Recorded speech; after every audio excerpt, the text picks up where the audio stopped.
আসসালামু আলাইকুম। দুপুর 2টা বেজে 30 মিনিট। আজ রবিবার। বাংলাদেশ বেতার, কক্সবাজার। স্থানীয় খবরে স্বাগত জানাচ্ছি শামীম আক্তার। প্রধান উপদেষ্টা ডক্টর মোহাম্মদ ইউনূস বলেছেন, আগামী জাতীয় নির্বাচন হবে বাংলাদেশের ইতিহাসের সর্বোত্তম নির্বাচন।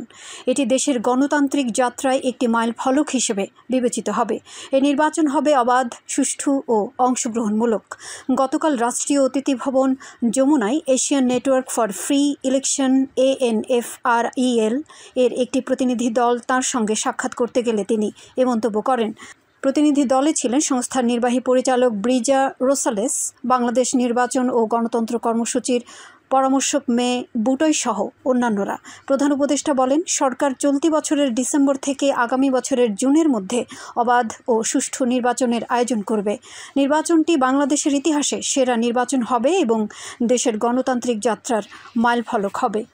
ANFREL এশিয়ার নির্বাচন ভিত্তিক একটি নাগরিক সংগঠন যা গত 2 দশক ধরে সুষ্ঠু নির্বাচন, গণতান্ত্রিক সংস্কার ও নাগরিক সম্পৃক্ততা নিশ্চিত করতে কাজ করে যাচ্ছে।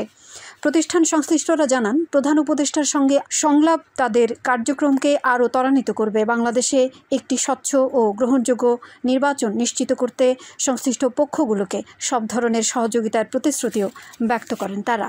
চকরিয়া থানা পুলিশ বিশেষ অভিযান চালিয়ে গ্রেফতারি পরোয়ানাভুক্ত 3 আসামিসহ 8 পলাতক আসামিকে গ্রেফতার করেছে। চকরিয়া থানার অফিসার ইনচার্জ মোহাম্মদ শফিকুল ইসলাম গতকাল এ তথ্য নিশ্চিত করেছেন। তিনি জানান, গোপন সংবাদের ভিত্তিতে শুক্রবার রাতে চকরিয়া উপজেলার বিভিন্ন এলাকায় অভিযান চালিয়ে অভিযুক্ত এসব ব্যক্তিকে আটক করা হয়। আটক সবাই চকরিয়া উপজেলার হারবাং, বড়ইতুলি, BM চরসহ বিভিন্ন এলাকার বাসিন্দা। আটক আসামিদের আদালতে সোপর্দ করা হয়েছে বলে জানান থানার অফিসার ইনচার্জ। টেকনাফের নীলা ইউনিয়ন পরিষদের দুর্যোগ ব্যবস্থাপনা কমিটির মাসিক সভা অনুষ্ঠিত হয়েছে। আজ ইউনিয়ন পরিষদের হলরুমে অনুষ্ঠিত এ সভায় সভাপতিত্ব করেন পরিষদের ভারপ্রাপ্ত চেয়ারম্যান মাহমুদ আলী। সভায় দুর্যোগের সময় আগাম সতর্কবার্তা প্রচার, CPP সদস্য ও জনপ্রতিনিধিদের দুর্যোগ পরবর্তী সময়ে ক্ষতিগ্রস্ত জনগণকে সহযোগিতা করা বিষয়ে বিভিন্ন সিদ্ধান্ত গৃহীত হয়। এতে ইউপি সদস্য, CPP স্বেচ্ছাসেবী সহ সংশ্লিষ্টরা উপস্থিত ছিলেন। বর্ষা মৌসুম শুরুর আগেই টেকনাফ উপজেলার উপকূলীয় এলাকা ও জেলে পল্লীগুলোতে শুটকি উৎপাদনের ব্যস্ততা বেড়েছে। জেলেরা বলছেন, জুন মাসে বর্ষা শুরু হওয়ার আগ পর্যন্ত সময়কে কাজে লাগিয়ে তারা কড়া রোদে বিষমুক্ত শুটকি তৈরি করছে। শুটকি উৎপাদনকারী কয়েকজন জেলে জানান, উপজেলা মৎস্য অধিদপ্তরের প্রশিক্ষণের মাধ্যমে তারা এসব বিষ ও পোকামাকড় মুক্ত শুটকি উৎপাদন করছেন। এতে স্বাস্থ্য ঝুঁকি কমে যাওয়ার পাশাপাশি বাজারে চাহিদাও বেড়েছে। এসব শুটকির মধ্যে রয়েছে ছুরি, লইট্টা, লাক্ষা, পোয়া মাছ, চিংড়ি, আইড়, ফাইসা, মাইট্টা ও রূপচাঁদা সহ বিভিন্ন মাছ। শুটকির উৎপাদন চলছে উপজেলার উপকূলীয় ইউনিয়ন সেন্ট মার্টিন, বাহারছড়া ও সদর ইউনিয়নের জেলেপল্লী ও সমুদ্র সৈকত এলাকায়। উপজেলা মৎস্য কর্মকর্তা মোহাম্মদ দেলোয়ার হোসেন বলেন, টেকনাফের শুটকির রয়েছে আলাদা মান ও স্বাদ। এ কারণে দেশের বিভিন্ন স্থানে এর চাহিদা ও দাম ভালো থাকায় জেলেরা লাভবান হচ্ছেন। আবহাওয়া।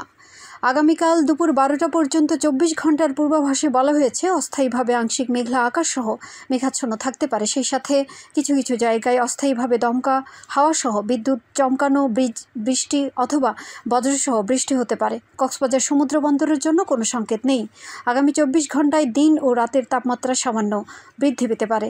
আজ সূর্যাস্ত যাবে সন্ধ্যা 6টা 13 মিনিটে। আগামীকাল সূর্যোদয় হবে ভোর 5টা 29 মিনিটে। আজকের সর্বনিম্ন তাপমাত্রা ছিল 23 ডিগ্রি সেলসিয়াস এবং সর্বোচ্চ তাপমাত্রা ছিল 27.5 ডিগ্রি সেলসিয়াস। এখন জানিয়ে দিচ্ছি বাঁকখালী নদীর মোহনা ও সংলগ্ন এলাকার সামুদ্রিক জোয়ার ভাটার সময়সূচি। আজ ভাটা শুরু হবে বিকেল 3টা, চলবে রাত 9টা 25 মিনিট পর্যন্ত। জোয়ার শুরু হবে রাত 9টা 25 মিনিটে, চলবে রাত 3টা 20 মিনিট পর্যন্ত। পুনরায় ভাটা শুরু হবে রাত 3টা 20 মিনিটে, চলবে আগামীকাল সকাল 9টা 23 মিনিট পর্যন্ত। সবশেষে পর্যটক বার্তা। পর্যটন নগরী কক্সবাজারে আগত ভ্রমণ পিয়াসুদের সাগরের পানিতে নামার পূর্বে সাবধানতা অবলম্বন করার জন্য অনুরোধ করা হচ্ছে। যারা সাঁতারে দক্ষ নন তাদের পানিতে বেশি দূর যাওয়া উচিত নয়।